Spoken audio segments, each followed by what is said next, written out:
要君修院，庄子南华经院讲外篇第12到21讲。要君修院，庄子南华经院讲第12讲。骈母，院之适度，不居常行。开篇引导。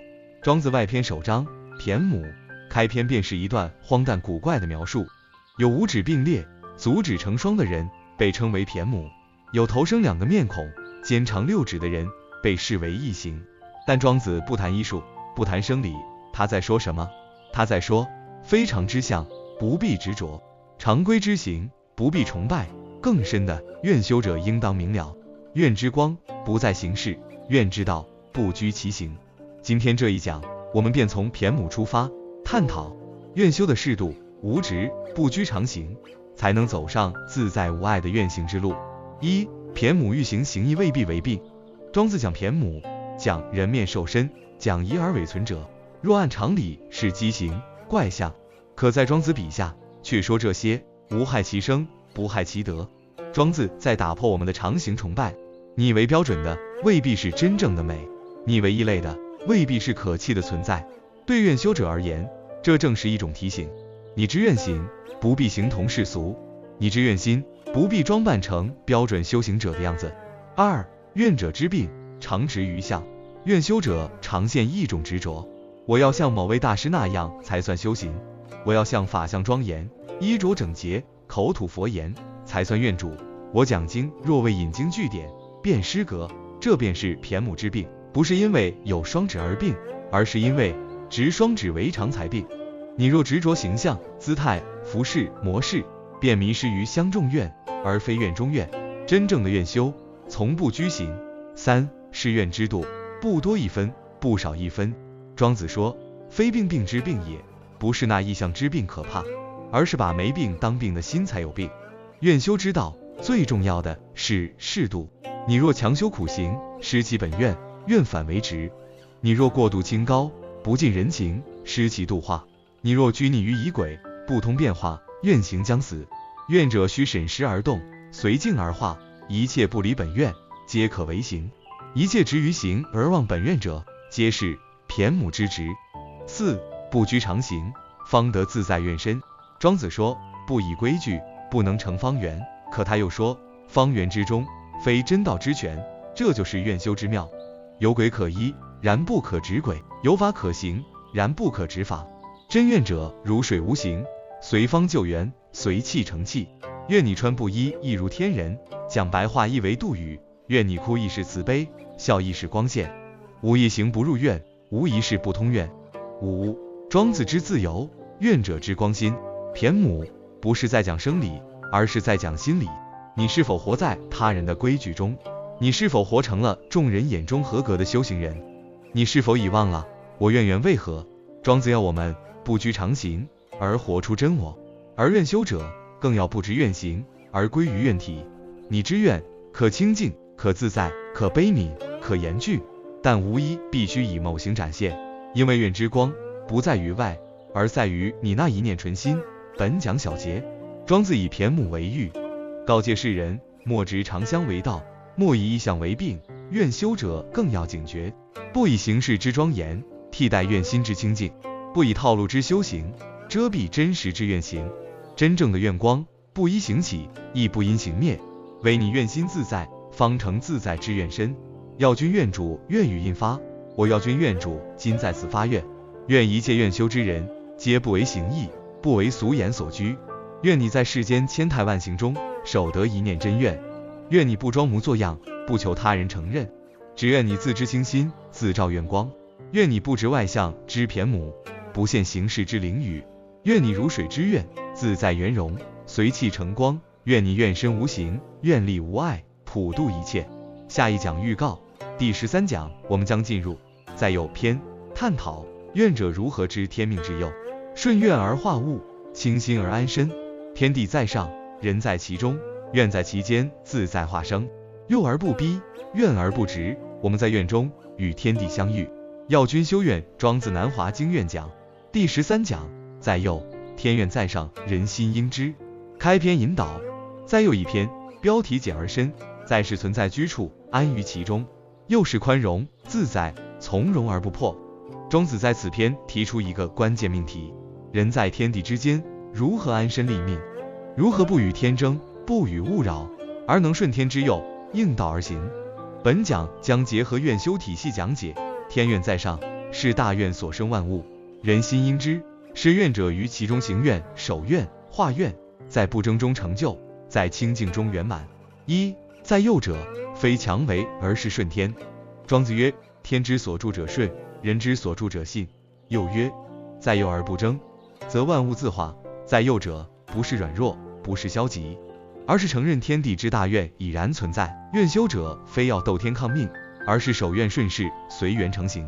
如水之居气，不争不压，却处处流转，所到皆安；如愿之居天，不扰不逼，却所感皆化，光照十方。二，天愿不与而成，人心若静而通。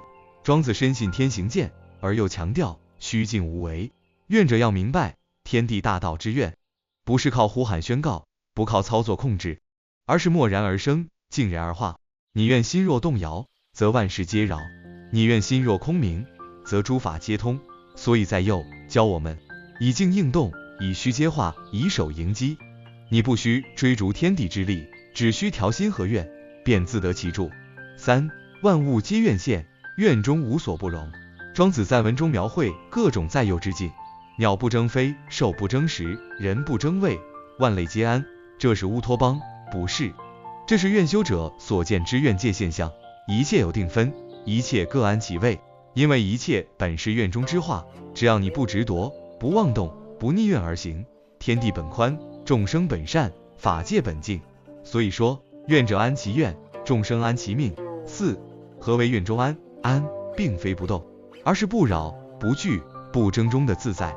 许多人修愿却不安，因为想成佛却嫉妒他人光明，想度人却不容他人慢悟，想修清净却嫌俗事太多。这就是逆佑而动，违愿之行。真正的愿者，应如在佑者，不强求，不抢食，不执果，不断责，而是日日修愿，事事归心，处处有光。五，愿修之在佑法。庄子所言在佑，正合愿修五不心法。观愿，只有天愿在上，不逆道，不争果；守愿，持心如镜，静观万象；应愿，随缘起行，不预谋，不悔后；化愿，愿之所感，便以慈悲化之；归愿，万事万法终归清愿本体。愿者若日日修此在佑之法，虽处世间百难百扰，心中依然清明安然。愿光不息，愿身不摇。本讲小结。再有一篇是庄子道心最柔和也最坚定的表达：天地有大愿，人心能应之。大道不言之教，愿者能静中自悟。万物皆在愿中安处，愿者须在愿中安身。你不须争什么，只需守住那本出一念清净之愿，一切将随之安定，一切将归于圆满。要君愿主，愿语印发，我要君愿主，今在此发愿。愿一切愿者，于动中得静，于难中得安。愿你日日关心不乱，时时守愿不动。愿你不求天降奇缘，但愿与道相应。愿你见万象起灭，乐无执着烦忧。愿你心中常存在佑之光，无论身在何境，皆安于愿，静于道，化于光。下一讲预告：第14讲，我们将进入天地篇，探讨天地一气化生万物，愿修者如何容身于天地，化愿于气流之间，行大愿于乾坤之中，愿即天地，身即道场。第14讲，我们天地间再见。要君修愿，庄子南华经院讲。第14讲，天地一气化三清，愿通天地间。开篇引导：天地二字看似寻常，实则至高。在庄子笔下，天地非物理之天与地，而是大道之体，大愿之象。本篇天地，庄子写万物之生，形神之分，死生之流，说一气往复，三清出焉，道之流行不息。本讲我们将结合愿修体系解读：天地者一气之化身，愿者也一气之主宰。若愿修者通天地之气，则心合太虚，愿通三界，身为道场，光照十方。一气流转，化生天地。庄子言：大快载我以行，劳我以生，益我以老，息我以死。大快者，道也，愿也，化育之本源也。庄子将天地万物皆视为一气所化，此气非死气，而是有德、有愿、有感、有生化力的道气。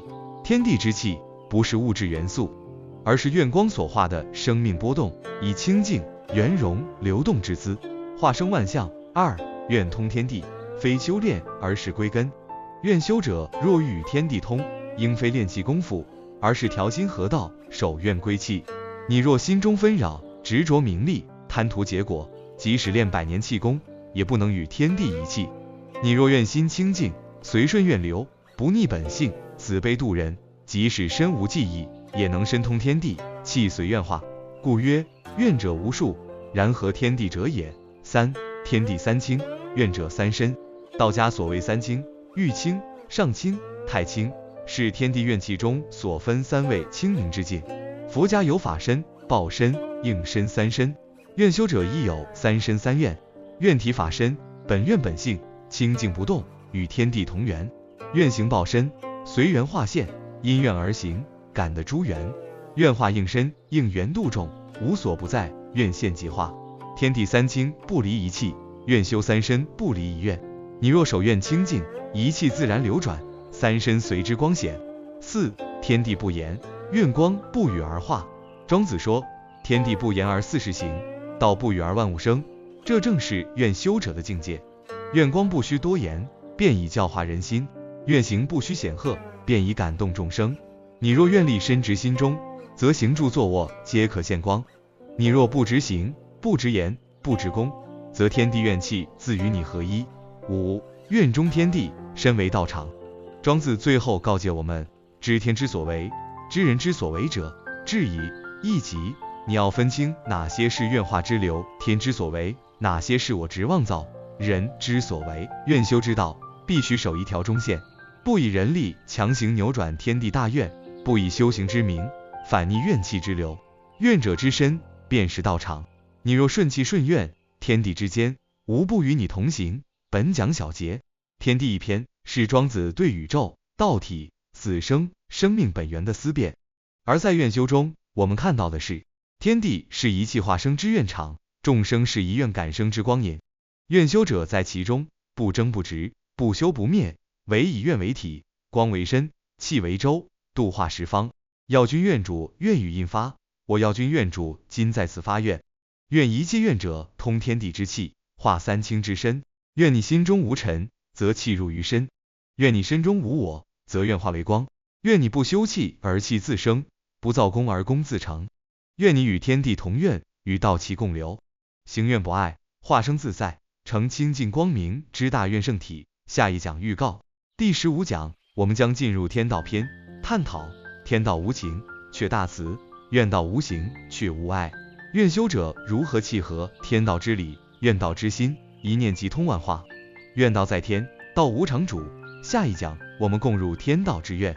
要君修愿，庄子南华经愿讲第15讲，天道虚弥介子，愿成万象。开篇引导，天道二字，古今众说纷纭，或敬之如神，或谓之如命，或疑之如迷。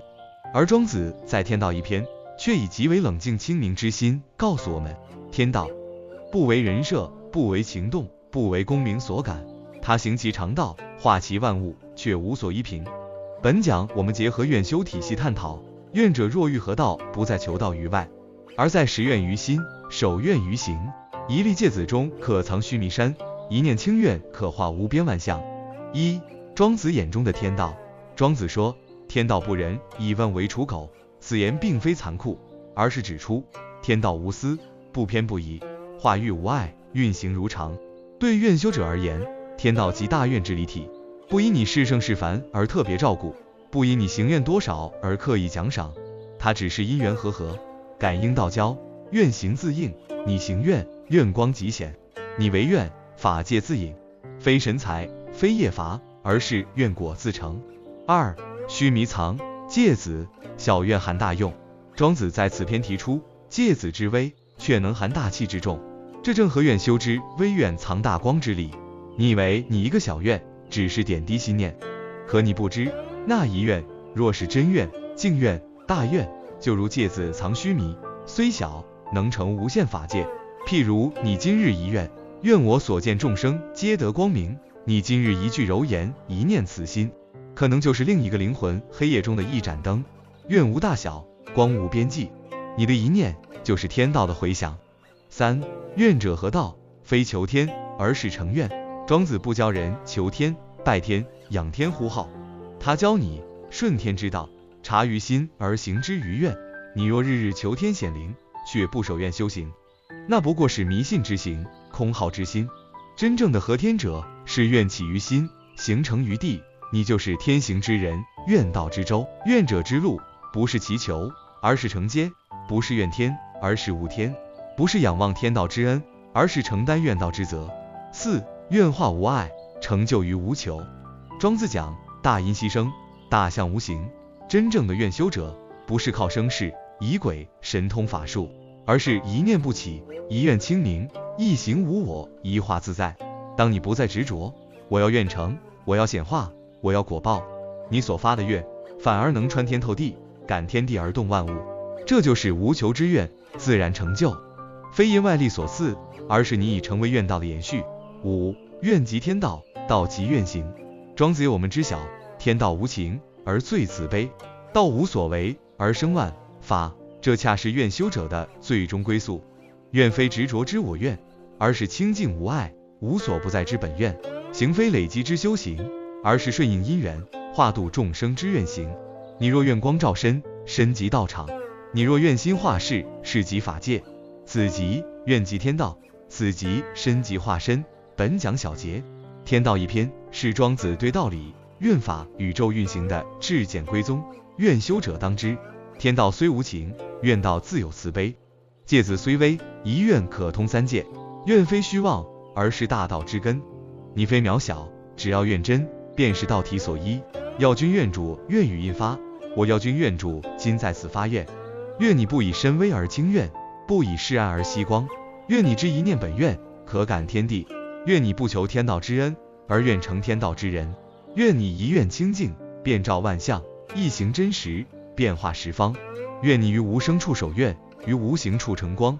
身虽如芥子，愿能含须弥。下一讲预告，第16讲我们将进入刻意篇，探讨愿者应如何无为而愿成，不造作，不设计，在不刻意中达愿无为，在不执着中化愿自在，不刻意，不虚妄。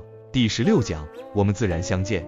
要君修愿，庄子南华经院讲第16讲，刻意无心未到，自愿而成。开篇引导，刻意者，造作也，强为也，心有所图，志有所益。庄子在刻意篇中深刻指出，那些立志成圣、刻意求道、修德为名的修行者，往往反而失道，乖愿，偏行其志。今日愿讲，我们就来揭开一个修行的大陷阱。为何你愿发了，行也起了，修也苦了，但始终不得光，不得安，不得入？因为你太刻意了。本讲主题：无心未到，自愿而成。愿修不刻意，方得本愿自在圆满。1. 刻意之病起于功利。庄子讲到，以心为行义者，一人之所辩也又言，是欲深者天机浅。他指出，刻意之人，非为道本而为功果，非为愿真而为人欲，非为心境而为行成。你越是强求成就愿行，越容易偏离愿的自然光流。这就是愿修之大忌，以人为本愿，以德为修行，以功利之心破问道果。2. 愿非勉强，成在随顺。庄子说，道不可以请得，不可以辞的。你求他，他不来；你望他，他自现。这不是玄虚，而是告诉我们，愿的成就不在强念之中，而在性愿合一。愿修者的核心，不是你想不想要，而是你本来就如此。譬如，你非说我要度人，但心中有一分慈悲不舍，这就是愿。你不强调我要修行，但日日清净止语，这就是愿。你无意成佛，但所思所行皆其大悲，这就是愿。愿不在语言，而在本性；行不在刻意，而在随缘；成不在执求，而在安住。3. 无心为道，乃为大道所依。庄子讲坐忘、心斋、真人无功，皆从无心出发。这里的无心，不是懒惰、放弃、无为而终，而是不以小心为主，不以功名为居，不以执意为行，而让大愿之心自然主导，无碍流行。你不必设计愿的结果，不必控制愿的过程，你只需日日守本愿，不违愿，不逆愿，顺愿而化，这便是无心而愿成。4. 自然为愿，愿光自成化。庄子写雕纹刻镂，商也。一切刻意雕琢之物，皆失本真。愿修亦如此，你若处处修相，事事设计，终将失去愿之自然。真正的愿修，是如呼吸，如流水，如星辰，不求成就在成，不求化已在化。你吃饭、穿衣、行走、入眠，都在愿中，无一不是修，无一不在道。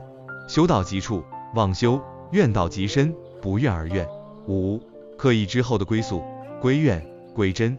庄子最终劝世人：修矣，无刻意未得；静矣，无强为以道。他不是教你什么都不做，而是劝你从造作愿中归入本愿愿，从立志归入随愿，从追道归入合道。真正的愿修者未必整日谈愿，但他活着就在愿里。他不立功，不争果，不问前程，但一步一印，皆是大愿身行。本讲小节，刻意一篇，是庄子对修行执念的温柔一棒。对愿修者而言，这是一个重要转折点，从愿之起到愿之安，从愿之求到愿之化，从我在修愿到愿在行我。愿不要刻意，你若合道，自愿而成；你若执心，反失其真。要君愿主，愿与印发。我要君愿主，今在此发愿。愿一切愿修之人，不困于修愿之行，不至于愿果之期。愿你不因外相装饰本愿，不因焦虑遮蔽光明。愿你行愿如息，自然不破。愿你清净自处，如莲无染。愿你一日愿成，不知其成。愿你生死愿路，皆由愿化，无有刻意之苦，唯有自在之光。下一讲预告。第17讲，我们将进入达生篇，探讨愿者如何达命顺愿，知生通死，在顺其自然中完成生命与愿力的融合与圆满。愿即生机，愿通生死。第17讲，我们继续愿路同行。要君修愿，庄子南华经愿讲。第17讲，达生，成愿而行，安命而活。开篇引导：达生者，不以生类，不以死惧。这是庄子在达生篇中提出的主旨。生在这里，不只是活着，而是如何活，为何活，如何圆满这段生命之旅。而对愿修者来说，达生就意味着你是否已觉知此生为愿而来，你是否愿意乘愿而行，顺命而修，在有限之中完成无限的愿行圆满。本讲我们将深入探讨愿者如何安于命，达于生，圆于愿，真正活出愿修人生的大自在。1. 达生者，非苟活，而是明命。庄子讲用智不分，乃凝于神，知生之所托，则知死之所归。达生不是懂得活着，而是知道这条生命从何而来，为何而来，当走向何处。愿修者若不明此点，就会在人生中追名逐利，沉溺情欲，惧怕死亡。但若你知道，我此生是为愿而来，我的身体是愿的舟，我的一呼一吸皆为愿行铺路，那么你的生就不是负担，而是光的流转。2. 命与愿的关系。庄子一方面讲安于命，另一方面却说成物以由心。那命运与自由矛盾吗？在愿修中，我们明白命为定数，愿为光源。命是你此生所承载的生命结构，愿是你在这结构中能自发点亮的清净动力。你不能选择出身，但你能选择是否点亮愿；你不能预知明日，但你能决定今日是否愿心而行。所以命为舟行，愿为风帆；命为河道，愿为方向。3. 乘愿而行，不悖于命，不逆于愿。庄子在此篇用庖丁解牛精神延伸到达生之道，知其文理，不与生死争利，方能得道。愿修者也要知道，不是我要愿成，而是愿来化我，我顺而行。若逆命强求，即使愿再真也难行。若成愿顺势，天地之间皆成助缘。庄子曰：成物以由心，愿修曰：成愿以达命。你既不受命所累，亦不将愿扭为执念。4. 安命而活，不抗死，不止生。庄子讲过，天地有大美而不言，四时有民法而不议。你若日日怕死、焦虑、抗拒疾病老年，你其实已忘了愿的核心，不是求生，而是度生。愿者的生命不是苟延，而是庄严；不是延长，而是圆满。真正的愿修者不怕死亡，因为他知道死亡不是终点，而是愿体归位，光身再生的一个过渡门。他在活着的时候，每一天都活得清净光明；他在离开的那一刻，也能安心自在，笑着归界。这才是达生之人。5. 愿修者之达生十句，为助愿者自省。药君愿主于此献上达生十句：生非所执，死非所惧，愿行即生，光行即命。一念明愿，即照千生。身为愿舟，心为道航，不逆天命，不枉真愿，顺愿而化，不求而成。活非为活，活为愿行；死非为灭，死为归真。愿中无挂，行中无苦，今生一愿，永生不灭。本讲小结，达生一篇是庄子将生死观、生命观、顺命观圆融归一的篇章。愿修者若能悟透，便不会再怕活得苦，怕死得快，而是日日成愿，步步光行，顺命不逆，安然圆满。身虽有限，愿光无边；愿虽无形，行中常在。药君愿主愿语印发，我药君愿主今在此发愿，愿一切愿修者皆能明愿达生，顺命而不逆愿。愿你今生不问命短命长，只问是否愿光照心。愿你在困顿时不忘本愿，在顺利中不失初心。愿你每日成愿之舟，不惧风浪，不知彼岸。愿你一念发起，便成愿而行；一愿清净，便光照千生。下一讲预告：第18讲，我们将进入山木篇，探讨愿者如何在尘世之中，以卑为高，以柔克刚，化繁为简，得道于隐，圆愿于无形。不争则全，不显则存。第18讲，我们山木之下，共修愿根。药君修愿，庄子南华经愿讲。第18讲，山木卑下自全，愿修在隐。开篇引导：山中之木，不为人用，因其不忠省墨，而得以终年不伐。庄子以此为喻，告诉我们不争之道，乃大智慧也。本讲我们进入山木篇，探讨愿修者不以外形取人，不以显赫求成，而在隐中修德，于卑中显光，以不争不显不义之资，护持愿心，光润十方。不中用者，反得其全。庄子写那山中之木，或枝干扭曲，或不中规矩，因而不被斧斤砍伐，得以终其天年。这正是道家大智慧之一。器用之中藏生机，不才之中得保全。愿修者皆记，世人所推崇之有用，多半是被利用、被消耗、被意识的标志。而真正的愿者光辉，往往在不起眼处，既然无声中长存。2. 愿修在隐，非避世，而是护愿。有人误解愿修在隐为遁世逃避，庄子却说：处下而不争，居静而不伤。愿修在隐者，不是懒散无为，而是不以喧嚣为光，不以表功为度，而在寂静中持愿，于无形中化众。你可不见道场，不传名声，不列功德，但你日日守愿，一言一行皆不违本愿，你就是在隐之圣者，是山木之光身。3. 卑下之德，愿光之根。庄子说：大器晚成，大音希声，大象无形。真正的愿者，如山下之水，不炫不争，却能会百川，养天地。你若处处求表现，愿心便易动摇；你若时时愿藏于内，反得厚积薄发。愿者之卑，非自卑，非消极，而是将光藏于心，将行归于地，将名让于众。这是愿修中最深一层的安忍与慈悲。4. 不争，是最大愿力之首。庄子讲：与人争者，未尝不伤；愿修者不争，非无能，乃不愿毁伤愿心。争一个理，毁一段愿缘；争一个位，失一份清净；争一个功德，动一念我执。你若能退一步护愿，你已胜于万圣；你若能不为名动心，你安住在愿海中心。5. 山木之玉，是愿者之身。山木看似无用，却庇荫众生，护山不动，供养万灵。愿修者之身也当如是，不求刀斧雕琢之用，不愿世俗功名之法，但愿深扎愿根，开枝散叶，以沉静为体，慈悲为性，自度而度人。所谓愿修之隐，其实是一种大显，显于众生之福报中，显于法界之金光中，而不显于喧嚣世俗的评判之中。本讲小结，山木一篇，看似讲自然中的一棵不中用的树，实则庄子寄托了不争、不显、护德、守愿的大智慧。愿修者应明白，愿之光无需众人见，愿之行无需高调宣，愿之成在于你是否日日守之，不动不失。愿之身在于你是否甘处卑下而无怨无悔。山木虽隐，天地共静；愿者虽静，法界同照。药君愿主愿语印发，我药君愿主今在此发愿，愿一切愿修者，皆能如山木，虽不争高位，实护众生清凉。愿你不求众人知晓，但愿愿光长明。愿你处事如水，不争不折。愿你修愿如山，不显不斗。愿你藏愿于身，藏光于心，终能化之成阴，庇护无数有情众生。下一讲预告。第19讲，我们将走入田子方篇，探讨圣人、智者、愿者之间的分际。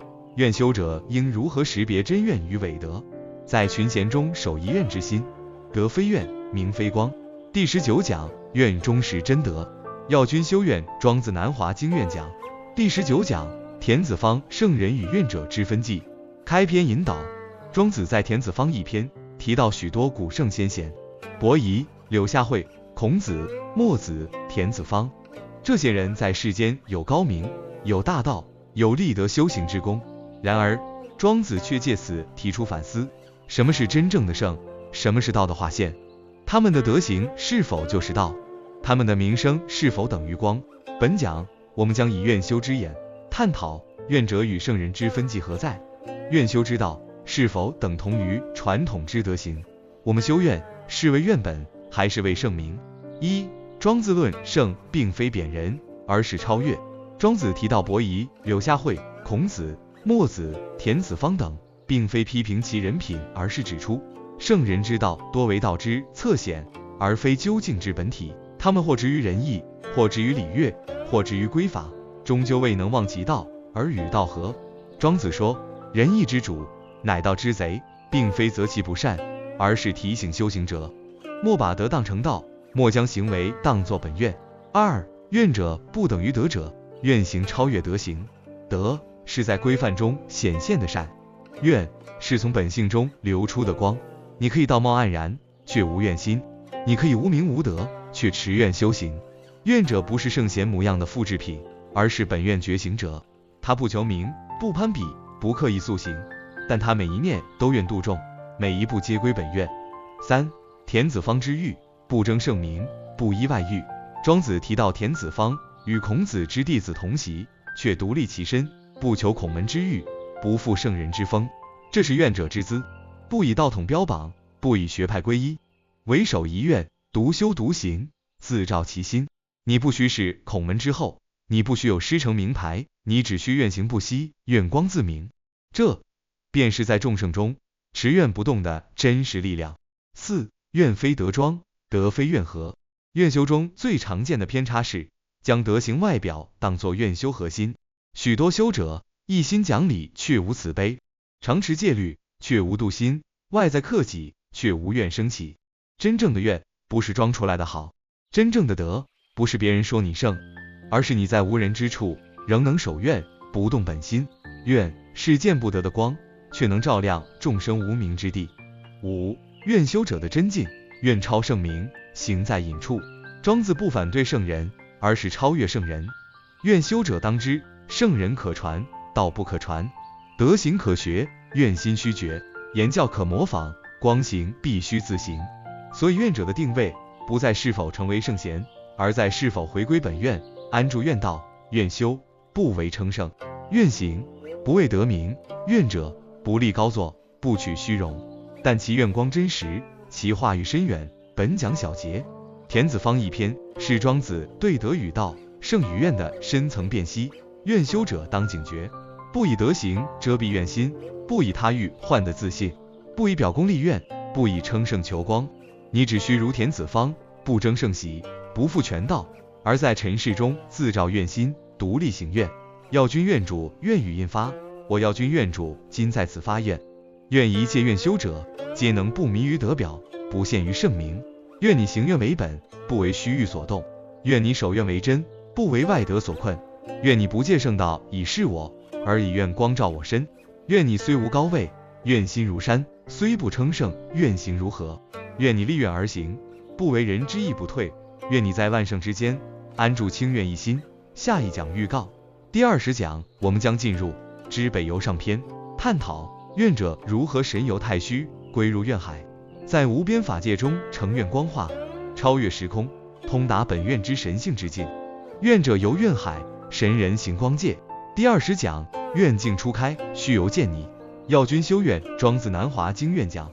第20讲，知北游。一、愿游太虚，神人之境。开篇引导，知北游是庄子内篇的压轴篇，一开篇便展现庄子哲思的最高飞翔。北海若曰：吾与汝知，不若无知之真。这篇不谈世间礼俗，不论人间圣贤，他带我们超越天地之间，进入神人之境，愿海之游。本讲为知北游上篇，我们将一同探讨愿者如何超越人我，破除支障，神游法界，归入愿为身，愿为光，愿为天游的自在大境。一、北游之意，非向北，而是出世。知北游不是方向之游，而是心灵脱壳，精神成愿，出尘入道的太虚之游。庄子此篇用海若无己、无功、无名等神灵对话，并非神话故事，而是象征。当人舍弃我知、我明、我能，就可以化身愿人，遨游法界，无碍光行。愿修之人，若能破尽世智变聪，便可如庄子所述，与愿同游，与道为身。二、神人之境，是愿光凝神之态。庄子描绘神人，肌肤若冰雪，超越若处子，不食五谷，西风饮露，乘云气，御飞龙，而游乎四海之外。这些并非传说，而是比喻。当愿者脱离俗欲，超越执念，安住于愿，其身虽在人间，其心已在法界，其神已在太虚游行。你不必真乘龙御风，但你可以在一念入境中，感受愿光如水流深，在梦中入化界，在定中观愿海，这便是愿修者的神人境。三、无知之真，超越我愿而归本愿。庄子以知对话北海若，最后破除知性之障。知者不言，言者不知。圣人闭其门，塞其窍。愿修者常被我知我愿，我执我能所缚。庄子却告诉你，愿行之极是无知之真，是忘我之愿。你不再执着于愿的形式，不再主张我的愿要怎样，而是静静承接愿之本性，让愿自己化，愿自己流，愿自己成。这正是愿修之归元。庄子之知止。四、愿游太虚，超越生死，身心自在。游是庄子的终极表达，而愿者之游，非游于世，非游于道理，而是游于法界愿海，以愿身为舟，以愿光为风，往来十方，接引无量，化度无边。你可以在梦中接引众生，你可以在念中行愿救度，你可以以法身示现，以愿化千行。你在太虚之中自由行走，愿即天地，道即光身。这便是知北游的游，是愿修的神境。本讲小结，知北游非逻辑之篇，乃真境之文。庄子带我们看到，道无所不在，愿无所不至。你若愿真，不须飞升化龙；你若光足，无需刻意求静。在清愿中游，于太虚中航，你便是庄子笔下的神人，也是愿海中的光石。要君愿主，愿语印发。我要君愿主，今在此发愿，愿一切愿修者，皆能放下世之俗虑，诚愿游化太虚。愿你不知人是小我，而愿化为愿光之身。愿你不求功名境界，而安于清愿无形。愿你虽在尘世，却神游愿海。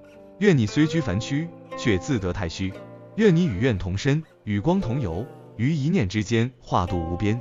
下一讲预告，第21讲，我们将进入知北游中篇，探讨愿者如何在太虚愿界中无功无名，放下立愿之我，安住于愿即我，我即道的寂光境地。愿光无我，化度自在。第21讲，我们愿中再见。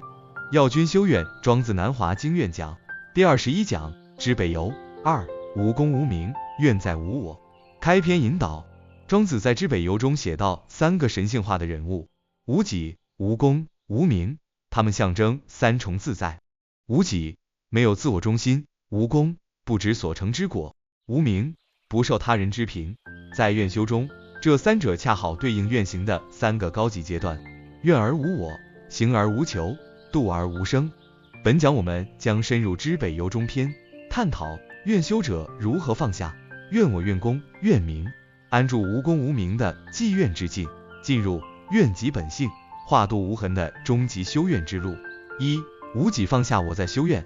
庄子说，无己者，神人也。无己并不是我不存在，而是不以我为修行的起点。你若说我愿成佛，我愿度众，我愿见果，则仍未出我执之劳。愿修之真愿，起于愿心自显，而不是我去设一个愿。愿非我造，愿是我归。你只需安住清愿，不需造作愿相。二、无功，愿行不知成效。庄子又说，无功者，道人也。这是对功德的彻底解脱。愿修者，不问愿是否有效，不求众生是否得度，只问自己是否不违愿，不染心，不逆光。你若日日说我度了几人，我讲了多少经，其实已偏离愿心本愿。真正的愿者，行愿不利愿民，度人不计人名，功果不归己有。光照之处，未必记得是谁点的灯，这就是无功愿人的清净大愿。三、无名，愿不在人知。庄子第三位神人名为无名，名是世间的称誉，是众人的认知标签，但在愿修之道中，名往往是愿心的障碍。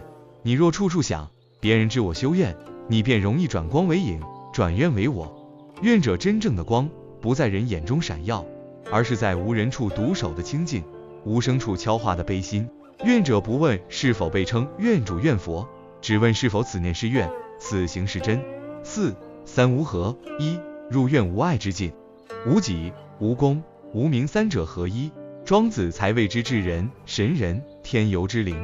愿修者若能三者俱脱，不知我，你便不苦于愿成愿败；不求果，你便不躁于时间迟速；不恋名，你便不迷于世间回响。如此，你愿行如风，不至于行；你愿光如水，不障于气；你度人无声，却照万界。这便是庄子之游，也是愿者之话。本讲小节之北游中篇，为愿修者开启一条从修我转入化愿，从作愿者转入极愿化身的转化大道。你若能无己，你便不再设愿，而是愿显；你若能无功，你便不问得失，只随愿化；你若能无名，你便无需名号以光照众生。这三者就是愿修中最高的积行三德。要君愿主，愿语印发。我要君愿主，今在此发愿，愿一切愿修者皆能明见愿中之无。愿你放下我在修愿的执念，归入愿即我本的自在。愿你不以成败论功，不以时间论效，唯愿光不灭，愿心不息。愿你不在人前寻名，不在世间取誉，只在法界身心处安住寂愿清修。愿你三无俱成，光行无碍，自在入游。下一讲预告。